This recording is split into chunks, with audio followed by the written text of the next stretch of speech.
ايرو فارمز التي تعمل منذ العام 2004 وتبني اليوم مزرعتها التاسعة لزراعة الخضار الورقية التي ستكون أكبر مزرعة عمودية في العالم، مقرها مدينة نيويورك بولاية نيوجيرسي في أمريكا. كما تشاهدون لا تراب ولا شمس، مزرعة تعتمد فقط على هذه الأبراج من حول المثقلة بالتقنيات، تقنيات لمراقبة دقيقة للمحصول الزراعي.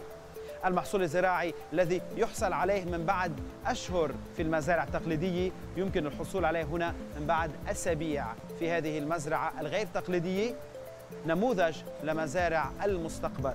هنا المحصول الزراعي خالي تماما من الكيماويات وهو عضوي 100%. Mark, we are here at the seeding stage. Is this the first step or you have other ones before that? Well, we actually have over 130 different standard operating procedures to run a farm, but it does start, a key part is with the seeding and the germination, and it starts with actually our growing media. We grow on cloth. This is a reusable medium. And she's tagging these cloths, right? She's actually tagging, so everything's actually being monitored. So we're taking traceability to a whole new level. Here we're able to see right down to the square inch what's happening. Out in the field, you can never have that level of control, that level of precision. So we think about from seed to package, how we set a new standard here in control indoor growing. Tell me about the cloth. So the cloth, this is something that's really unique to Aero Farms. We have patents around this. This is made out of 100% recycled plastic. So we're actually taking plastics. We're actually taking 24 water bottles out of the waste stream and converting that into something green and productive. So each one of these cloths represents about 300 water bottles. And it's BPA free. And again, we've done a lot of testing. Why it's so great is that it's reusable. So after we grow and harvest, and then we actually just clean it, and we actually are able to reuse it. So we've been using some of the same cloths for years. So we think about constantly every one of the inputs in our business.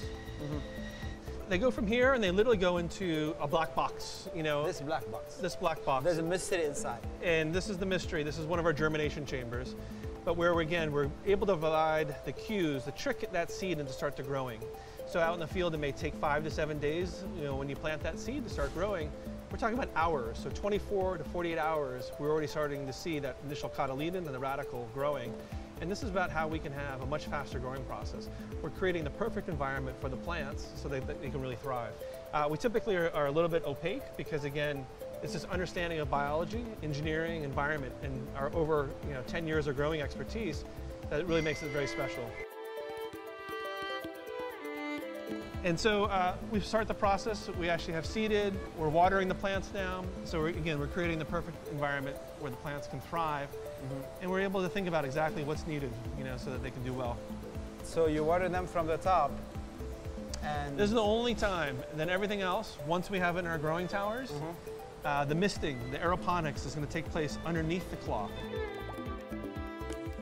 This is an exciting part. We're showing literally hours, after that seeding part. We're already starting to see the initial growing part. So we see that initial cotyledon coming up, the radicle has gone through the cloth, and we're starting to see the beautiful growing process where, again, just in a matter of hours versus days, we're able to accelerate. So we talk about growing indoors and using controls and sensors. So they're set up everywhere, so we're constantly monitoring. In agriculture in general, agriculture uses over 60% of the world's fresh water.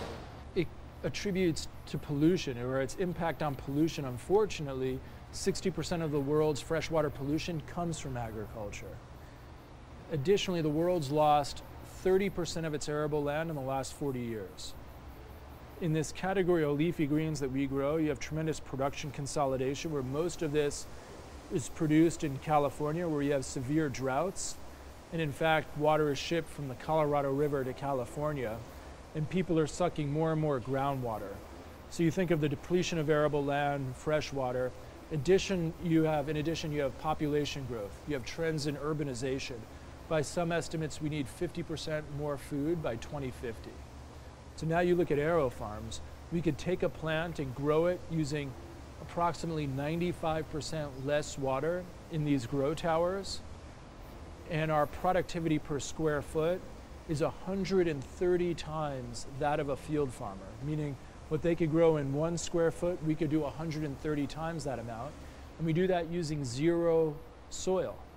So we're not depleting valuable nutrients from the soil. In addition, we've developed closed loop systems that remove algae and keep the nutrients and micronutrients using advanced filtration systems that avoids any sort of runoff, but also helps keep that water usage low. And all these technologies are also utilize a way of growing without pesticides, herbicides, fungicides. So when people buy organics, most of their inspiration is they don't want the chemicals. So this is residue-free without the chemicals of pesticides, herbicides, fungicides. Our cloth, which is a growth media, is cloth instead of soil, barriers the fertilizers, so the leaves stay pristine and it doesn't need a washing. Washing is where, from a food safety standpoint, you have a micro-contamination becomes a macro-contamination in the washing. And that's further significant because in this category of leafy greens, 11% of all food contamination comes from leafy greens. If you think of Salmonella, Listeria, E. coli, leafy greens is a big part of this. We eliminate the washing step because we eliminate the use of pesticides, herbicides, fungicides. And the washing also further damages the leaf, and then you have to dry it, which further damages the leaf, and then often your packaging and moisture, which further damages the leaf, which gets to another impact. In this category, over 60% of the food that comes off a farm spoils. So there's incredible spoilage in the supply chain. By growing locally, where you have a 12-day shelf life, we get it to the supermarkets in day 1 or 2 instead of day 5. It's keeping product available to be eaten a much longer amount of time. So that speaks to all of our environmental impact.